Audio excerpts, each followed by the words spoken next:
नमस्ते दोस्तों, स्वागत है आपका इंग्लिश विद शिविका पर। आज हम कुछ बहुत ही बेसिक पॉइंट्स को क्लियर करेंगे, जिससे आपकी स्पोकन इंग्लिश की जर्नी थोड़ी आसान बन जाएगी। ये बातें हर उस स्टूडेंट को पता होनी चाहिए जो इंग्लिश को बिल्कुल जीरो लेवल से सीख रहे हैं। जैसा कि मैंने आपसे प्रॉमिस किया था, मैं आपको बिल्कुल शुरुआत से सिखाऊंगी। तो चलिए आज की क्लास शुरू करते हैं। आज मैं आपको वो बातें बताऊंगी जो आगे आने वाले लेसन्स को समझने में आपकी मदद करेंगी। ये आपके कोर्स की वो बुनियाद है जिसे समझना बहुत जरूरी है।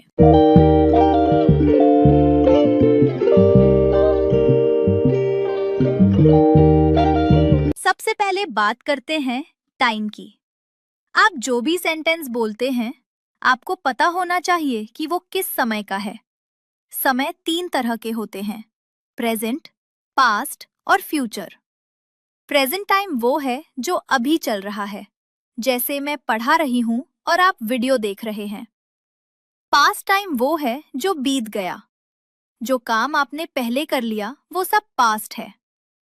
फ्यूचर टाइम वो है जो आने वाला है, जिसके बारे में हम सिर्फ अंदाजा लगा सकते हैं। अब इसे पहचानने का सबसे आसान तरीका क्या है?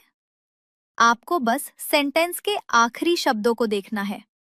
अगर सेंटेंस के लास्ट में है, हैं, हो या हूं आता है, तो वो प्रेजेंट है। अगर लास्ट में था, थी या थे आता है, तो वो पास्ट है। और अगर लास्ट में गा, गी या गे आता है, तो वो फ्यूचर है। डूअर और सब्जेक्ट, काम करने वाला। अब बात करते हैं आज की क्लास की सबसे इम्पोर्टेंट स्लाइड की, जिसे हम कहते हैं सब्जेक्ट या फिर डूअर। सब्जेक्ट सेंटेंस का वो हिस्सा होता है जो हमें ये बताता है कि बात किस इंसान के बारे में हो रही है। यानी सेंटेंस में जो भी एक्शन या काम करने वाला पर्सन है, वही सब्जेक्ट है। जैसे कुछ उदाहरण देखिए। Rahul place cricket. Rahul cricket खेलता है।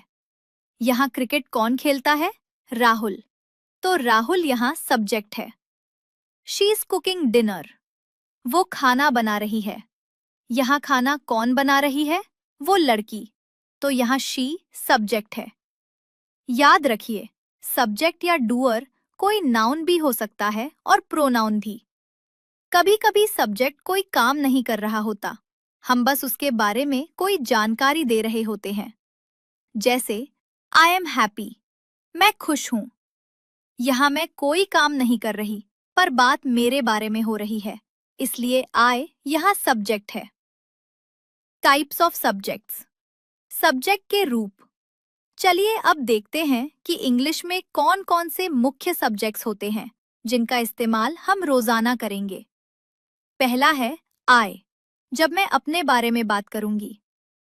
दूसरा है वी, जब मैं अपने साथ और भी लोगों की बात करूंगी, यानी हम।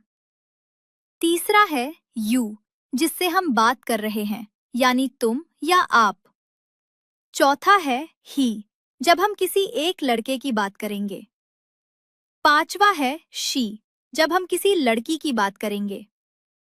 छठा है इट, इसका इस्तेमाल हम जानवरों, पक्षियों या बेजान चीजों के लिए करेंगे। और सातवां है दे, जब हम एक से ज्यादा लोगों की बात करेंगे। इसके अलावा किसी का नाम जैसे जैक, टीना या माइकल भी सब्जेक्ट हो सकते हैं। Types of sentences. वाक्यों के प्रकार।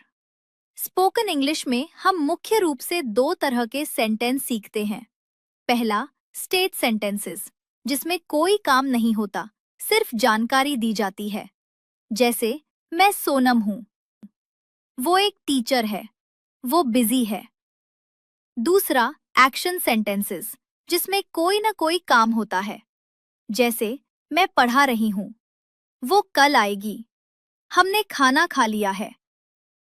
इसके बाद हम इन वाक्यों को 4 और तरीकों से बोलना सीखेंगे। पहला, अफर्मेटिव यानी पॉजिटिव बात, जैसे मैं खुश हूँ। दूसरा, नेगेटिव, जिसमें हम नहीं का इस्तेमाल करते हैं, जैसे वो झूठ नहीं बोल रही है। तीसरा इंटेरोगेटिव, जिसमें हम सवाल पूछते हैं और जिसका जवाब हाँ या ना में होता है, जैसे क्या आप मुझे जानते हो। और चौथा डबल WH फैमिली, जहां हमें जवाब डिटेल में देना पड़ता है, जैसे आप क्या करते हो। प्रैक्टिस ट्रिक, अकेले प्रैक्टिस कैसे करें। अब सबसे बड़ा सवाल कि बिना पार्टनर के प्रैक्टिस कैसे करें। दोस्तों, आपको किसी पर डिपेंड रहने की जरूरत नहीं है। मैं आपको एक बहुत अमेजिंग ट्रिक बताती हूँ। आपको बस शीशे यानी मिरर के सामने खड़े होना है और दो तरह की प्रैक्टिस करनी है। पहली है लाउड प्रैक्टिस। शीशे में अपनी आंखों में आंखें डालकर यानी आई कांटेक्ट बनाकर बोलिए। इससे आपका कॉन्फिडेंस बहुत बढ़ेगा। दूसरी चीज है एक्सप्रेशंस। जब आप बोले तो अपने चेहरे के हाव भाव देखिए। इंग्लिश सिर्फ बोली नहीं जाती, महसूस की जाती है।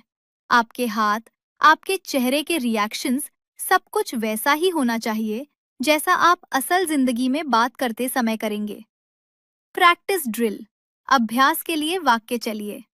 अब आज जो भी हमने सीखा उसकी मिक्स प्रैक्टिस करते हैं। मैं हिंदी बोलूंगी और फिर इंग्लिश। आप मेरे साथ दोहराइए। Present sentences. वह बहुत खुश है। She is very happy. मैं बाजार जा रही हूँ। I am going to the market. क्या तुम फ्री हो? Are you free? वे यहाँ नहीं रहते हैं। They do not live here. आप क्या कर रहे हैं? What are you doing? Past sentences. वह घर पर था। He was at home. कल बारिश हो रही थी। It was raining yesterday. क्या आपने उसे देखा? Did you see him? मैंने अपना काम पूरा कर लिया था। I had completed my work. वे कल नहीं आए थे। They did not come yesterday. Future sentences. मैं कल ऑफिस जाऊंगी। I will go to the office tomorrow. वह अगले साल यहाँ होगी। She will be here next year. क्या आप मेरी मदद करेंगे? Will you help me? हम फिल्म नहीं देखेंगे। We will not watch the movie. तुम कब आओगे? When will you come? तो दोस्तों, ये थे कुछ बेसिक पॉइंट्स जो आपकी इंग्लिश की जर्नी को आसान बनाएंगे।